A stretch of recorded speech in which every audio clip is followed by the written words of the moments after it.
दोस्तों देखा जाए नीट का जो प्रिपरेशन है या किसी भी आप कॉम्पिटिटिव एग्जाम का प्रिपरेशन कर रहे हैं तो आपको प्लान बनाना बहुत ज़रूरी है। अगर आप प्लान वे में काम करते हैं, रेगुलर करते हैं, कंसिस्टेंसी आप मेंटेन करते हैं तो आप सक्सेस हो जाएंगे, आप जो चाहते हैं वो बन जाएंगे। ठीक है, तो यहाँ पे देखा जाए आज हम एक इम्पॉर्टेंट बात करने वाले हैं कि आज हम बेसिकली यहाँ पे 6 मंथ का चैप्टर वाइज नीट यूजी का स्टडी प्लान हम बना दे रहे हैं। आपको अगर अच्छा लगे तो आप फॉलो कर सकते हैं।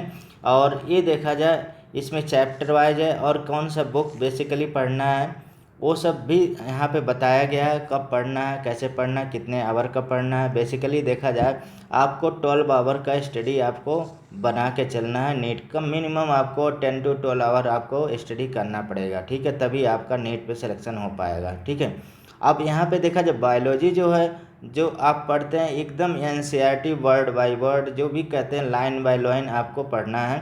और फिजिक्स केमिस्ट्री में आप देखा जाए कॉन्सेप्ट प्लस एमसीक्यू फार्मूला इस तरह से आप स्टडी कर सकते हैं। और सबसे इम्पॉर्टेंट बात क्या होता है इसमें रिवीजन और मॉक। अगर आप रिवीजन कर रहे हैं तो आपका अगर देखा जाए आप मतलब कि एग्ज़ाम के पहले 5 to 6 अगर रिवीजन कर लेते हैं तो आपका एक तरह से 650 कह सकते हैं नंबर आ जाएगा प्लस में। जैसा भी आपका पेपर का नेचर होगा, हार्ड होगा कि आपका माइल्ड होगा कि मॉडरेट होगा, बट इसके लिए उस पर डिपेंड करता है।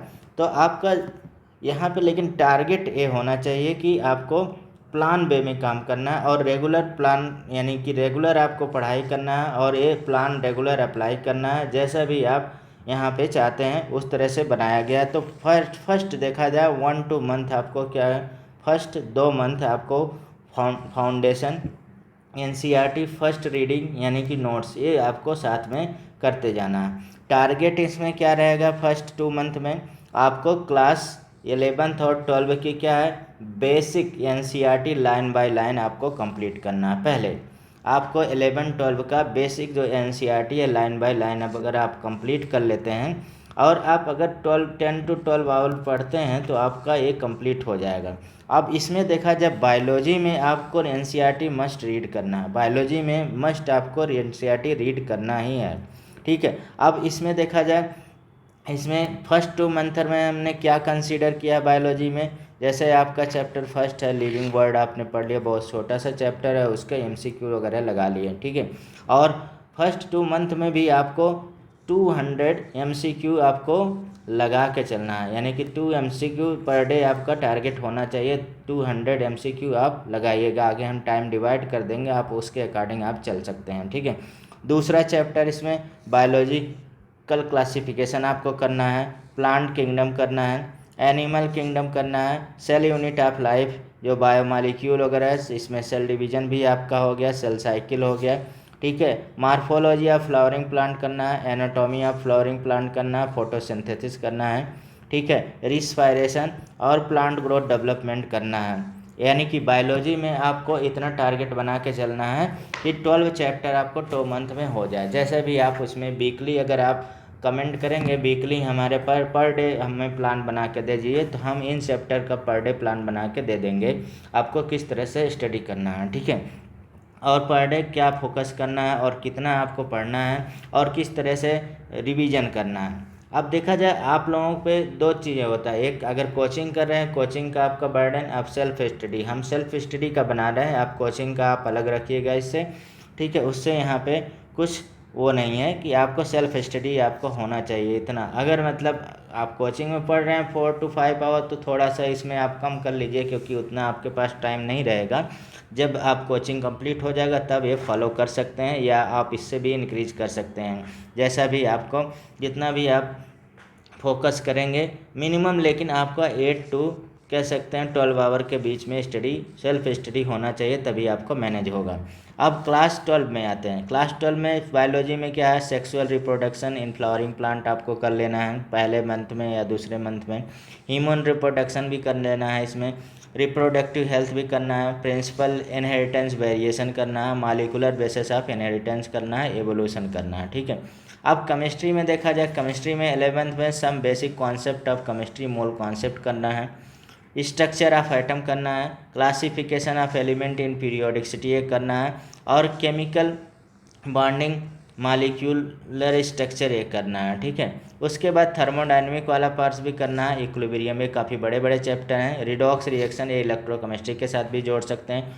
12 में आ जाइए सोल्यूशन आपको, और इलेक्ट्रोकेमिस्ट्री पढ़ना है, और आपका केमिकल काइनेटिक्स भी करना है, और हेलो एल्केन हेलो एरिन भी करना है, एल्कोहल और फिनॉल ईथर भी करना है। उसके बाद आते हैं फिजिक्स में। फिजिक्स में आपको यूनिट फर्स्ट यानी कि यूनिट एंड मेजरमेंट जो है, और मोशन इन 1 डायमेंशन करना है, मोशन इन 2 डायमेंशन भी, प्रोजेक्टाइल सर्कुलर मोशन जो है उसके करना है, और लॉ ऑफ मोशन करना है, वर्क एनर्जी करना है, ठीक है। और सिस्टम ऑफ पार्टिकल या रोटेशन मोशन ये सब करना है, और ग्रेविटेशन, ऑसिलेशन एंड वेव ये करना है। उसके बाद क्लास 12 में आप जाइए, फिजिक्स में इलेक्ट्रिक चार्ज फील्ड ये करना है, इलेक्ट्रोस्टैटिक पोटेंशियल कैपेसिटेंस ये करना है, करंट इलेक्ट्रिसिटी करना है, और मूविंग चार्ज इन मैग्नेटिज्म करना है, मैग्नेटिज्म एंड मैटर ये सारा करना है, इलेक्ट्रोमैग्नेटिक इंडक्शन करना है, अल्टरनेटिंग करंट करना है, ये सारे आपको करना। नेक्स्ट आप आ जाते हैं यानी कि मंथ 3 to 4, मंथ 3 to 4 में MCQ यानी कि प्रैक्टिसेस, और PYQ और चैप्टर ये सारा करना है, ठीक है। अब देखा जाए बेसिकली 3-4 में MCQ, प्रैक्टिसेस, PYQ और चैप्टर इन टेस्ट ये आपको देना है। अब देखा, अब तक आपका लगभग यहाँ पे 70 to 75% सिलेबस कंप्लीट हो गया है। अब बचा है चैप्टर और हैवी MCQ प्रैक्टिस का, मतलब अब MCQ का आपका दायरा बढ़ा दीजिए, क्योंकि आपने एक स्टडी कर लिया है, अब MCQ थोड़ा आपको लगने लगेगा, ठीक है। आगे आ जाइए, यानी कि 3-2 मंथ में क्या है, बायोलॉजी क्या फिनिश करना है। अब इसमें 12 और रिमेनिंग जो क्लास के 11 का बचा हुआ है, यानी कि 12 में देखा जाए मेजर कौन है, ह्यूमन हेल्थ एंड डिजीज है, ये करना है। उसके बाद माइक्रोब इन ह्यूमन वेलफेयर करना है, बायोटेक्नोलॉजी करना है, प्रिंसिपल एंड प्रोसेस करना है, बायोटेक्नोलॉजिकल एप्लीकेशन करना है, इकोलॉजी एंड ऑर्गेनिज्म जो यहाँ पे है पॉपुलेशन है, और इकोसिस्टम और बायोडाइवर्सिटी कंजर्वेशन है, ठीक है। तो ये आपको करना है। केमिस्ट्री में आ जाइए, केमिस्ट्री में रिमेनिंग जो 11th में था, हाइड्रोकार्बन बच गया, ऑर्गेनिक केमिस्ट्री हो गया, बेसिक प्रिंसिपल हो गया, GOC हो गया, आइसोमेरिज्म और रेजोनेंस हो गया, हाइपर कॉन्जुगेशन ये करना है। उसके बाद हाइड्रोजन आपको करना है S और P ब्लॉक करना है, और रिमेनिंग 12 का जो है P ब्लॉक है, यानी ग्रुप 15, 16, 17, 18 करना है। D ब्लॉक में ट्रांजिशन एलिमेंट करना है, या ब्लॉक में लेंथेनॉइड एक्टेनॉइड करना है, और कोऑर्डिनेशन कंपाउंड करना है आपको, एल्डिहाइड, कीटोन, कार्बोक्सिलिक एसिड और अमीन, ये सारे। पॉलीमर केमिस्ट्री तो है नहीं, ये लिखा गया, सॉरी, अब ये तो है नहीं पॉलीमर केमिस्ट्री, एवरीडे लाइफ ये आपको हटा दीजिए। और फिजिक्स में क्या है, रिमेनिंग में थर्मल प्रॉपर्टी ऑफ मैटर और काइनेटिक्स, ठीक है, और प्रॉपर्टी ऑफ बल्क मैटर यानी कि इलास्टिसिटी फ्लूइड, थर्मल एक्सपेंशन बचा था, साउंड वेव है ये, रिमेनिंग जैसे इलेक्ट्रोमैग्नेटिक वेव बचा था, ray optics and wave optics बचा था, और dual nature matter, radiation, atom and nuclei, modern physics की बात कर रहे हैं, सेमीकंडक्टर और इलेक्ट्रॉनिक कम्युनिकेशन नहीं, ये हटा दिए, मतलब एडवांस में है तो आप इधर नहीं है आपको। उसके बाद देखा जाए आपका एक फुल चैप्टर आप मतलब आप कितने लगभग 4 मंथ में आपने कंप्लीट कर लिया सिलेबस सारा। अब आपको बेसिकली 5th मंथ में क्या करना है, 5th मंथ में फुल सिलेबस रिवीजन करना है, मॉक टेस्ट देना है, और अल्टरनेट डे में फुल मॉक टेस्ट यानी कि 200 MCQ या मतलब आप जब 720 मार्क का यानी कि 180 क्वेश्चन के लिए 4 कर सकते हैं, ठीक है। और डेली बायोलॉजी और NCERT रिवीजन, अंडरलाइन और मार्क द डायग्राम आपने किया था उसका revision, physics and chemistry formula और रिएक्शन समरी आप सीट रिवाइज करना है, और मेंटेनेंस एरर कॉपी एक बनाना है आपको मेंटेनेंस करने के लिए, यानी कि जो गलती हो उसको क्या करें, उसको आप नोट करें, एक डायरी बनाना है, उसमें जो गलती हो उसे आप नोट करिए, ठीक है। अब देखा जाए 6 मंथ में आ जाते हैं फाइनल रिवीजन और टेस्ट मैराथन जो करने का, यानी कि daily full length mock test करना है। OMR फिलिंग प्रैक्टिस होता है मैंडेटरी, इसमें कह सकते हो OMR में कभी कभी बच्चे गलत करके आ जाते हैं कि हमने सर OMR भरने में गलती कर दिया, या OMR हमारा छूट गया, ये सब आप मतलब वहाँ पे एक्सक्यूज़ नहीं देना है, ठीक है। क्योंकि आपने पढ़ाई किया है साल भर, आप वहाँ पे ये गलती करके अपना जो पढ़ाई किया है ईयर ख़राब करना है और लाइफ एक तरह से ख़राब करना है, तो वो वाली बात नहीं रहना चाहिए। इसलिए OMR आप फीलिंग प्रैक्टिस भी करते चलिए साथ में, इसलिए मैंने मैंडेटरी लिख दिया। सिर्फ NCERT हाईलाइटेड जो है और शार्ट नोट रिवाइज करना, और बायोलॉजी आपको रिवाइज 5 टाइम NCERT आपको कम से कम करना ही है। फिजिक्स केमिस्ट्री में रिवाइज फार्मूला, रिएक्शन और एक्सेप्शन जो होते हैं वो आपको करने हैं। एक्सेप्शन सीट एक बना लेना उसका। अब वीक एरिया जो है आपको, जैसे मान लीजिए कोई आपका वीक एरिया, सबका वीक एरिया अलग अलग होता है, अगर वो है तो आप उस वहाँ से 50 to 100 MCQ डेली आप कर सकते हैं अलग से, ठीक है।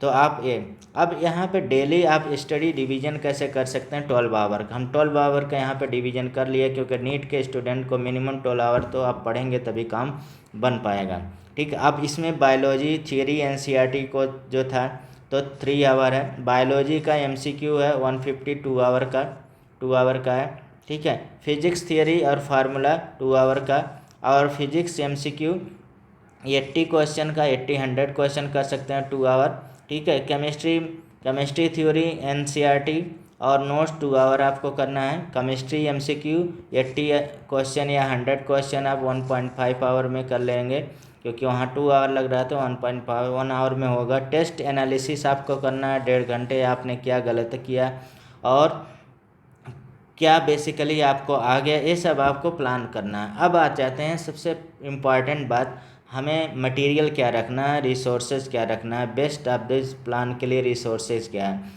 तो यहाँ पे कुछ बुक के नाम हैं, आप मतलब दूसरे बुक भी रख सकते हैं। मैंने मोस्ट इम्पॉर्टेंट जो बुक होते हैं उसके लिखे हुए हैं, ऐसा कोई ये नहीं है कि आप यही फॉलो करें। तो आपके पास जो भी है वो पढ़िए, लेकिन इसी स्ट्रेटजी के रूप में पढ़िए। बायोलॉजी में देखा जाए ज़्यादातर बच्चे NCERT 11, 12 और MTG का फिंगरप्रिंट का आता है उसे आप करते हैं, और PYQ और ये सारा करना है। फिजिक्स में NCERT करना है, DC पांडे और इररलेस करना है। अगर इररलेस है DC पांडे, कोई एक ही आप यूज करेंगे, 2 आप नहीं यूज कर सकते हैं, 2 आप पढ़ नहीं सकते हैं, ठीक है। और PYQ या मॉड्यूल आप किसी कोचिंग का मॉड्यूल है वो कर सकते हैं। उसके बाद केमिस्ट्री में देखा जाए NCERT या अवस्थी या फिजिकल और MS चौहान ऑर्गेनिक के लिए होती है, या OP टंडन इनऑर्गेनिक के लिए आप पढ़ सकते हैं। PYQ इनऑर्गेनिक के लिए अगर देखा जाए NCERT लाइन बाय लाइन आप पढ़ रहे हैं तो मोर देन सफिशिएंट है, उसे आपको बाहर एक भी क्वेश्चन नहीं आता। मॉक के लिए आप एलन का टेस्ट सीरीज ज्वाइन कर सकते हैं, अवकाश का दे सकते हैं। अगर नहीं ज्वाइन कर रहा है तो NTA एक अभ्यास ऐप है, उसको आप अप्लाई करके आप वहाँ पे घर से कर सकते हैं। तो देखा जाए, याद रखो कि यहाँ पे नीट का एक स्मार्ट स्ट्रेटजी एग्ज़ाम का हमने बना दिया है 6 मंथ का। अगर आपने एक 6 मंथ का प्लान फॉलो किया तो आप मतलब कि 600 प्लस, हम ज़्यादा नहीं बोल रहे हैं, 600 प्लस या 650 जो आप बोलते हैं उतना आप गेन कर लेंगे अगर इस तरह से स्ट्रेटजी बना के चलेंगे। तो चलिए, आप 6 मंथ का ये आप प्लान बना के चलिए और इसी से आपका सिलेक्शन हो जाएगा। और अगर आपको, जैसा हमने बोला कि आपको किसी पर्टिकुलर टॉपिक पे लेक्चर चाहिए तो आप मैसेज कर सकते हैं, या आपको इसका डे बाय डे प्लान यानी कि topic wise chapter wise plan आपको कितने और किसको देना है ये अगर चाहिए तो आप बताइए, हम उसको आपके लिए बना के डाल देंगे वीडियो, ठीक है। Thank you very much.